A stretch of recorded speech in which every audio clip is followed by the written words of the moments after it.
తిరున్వేలేలి జిల్లాలోని సిద్దిమల్ల గ్రామంలో ఉన్న వినాయక ఆలయాన్ని ఇటీవల అధికారులు కూల్చివేశారు. త్యాగరాజనగర్లోని వినాయక ఆలయాన్ని ఎటువంటి ముందస్తు సమాచారం లేకుండా బుల్డోజర్లతో కూల్చివేశారు. ఇది కోర్టు ఆదేశాల మేరకు జరిగిన చర్య అని అధికారులు చెబుతుండగా, భక్తులు మాత్రం ఇది తమ మనోభావాలను దెబ్బతీయడమేనని ఆవేదన వ్యక్తం చేస్తున్నారు.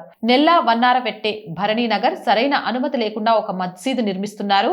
స్థానికులు ఈ విషయాన్ని జిల్లా మెజిస్ట్రేట్ దృష్టికి కూడా తీసుకెళ్లారు. కానీ ఇప్పటి వరకు ఎటువంటి చర్యలు తీసుకోలేదు. ఎవరు నిర్మిస్తున్నారు, ఏ రకమైన భవనం, కార్పొరేషన్ అధికారులు, స్థానిక ప్రణాళిక సంస్థలు మొదలైన వాటి నుంచి ఏదైనా అనుమతి పొందారా లేదా అనేది కలవరపెడుతోంది.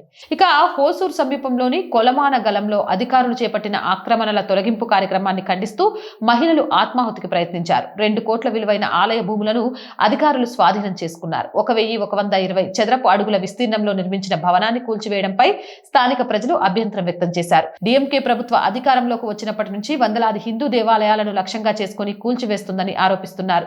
కానీ ప్రభుత్వం, పురపాలక అధికారులు ఈ చర్యలను ఆక్రమణల తొలగింపులో భాగంగా లేదా కోర్టు ఆదేశాల అమలులో భాగంగా సమర్థించుకుంటున్నారు.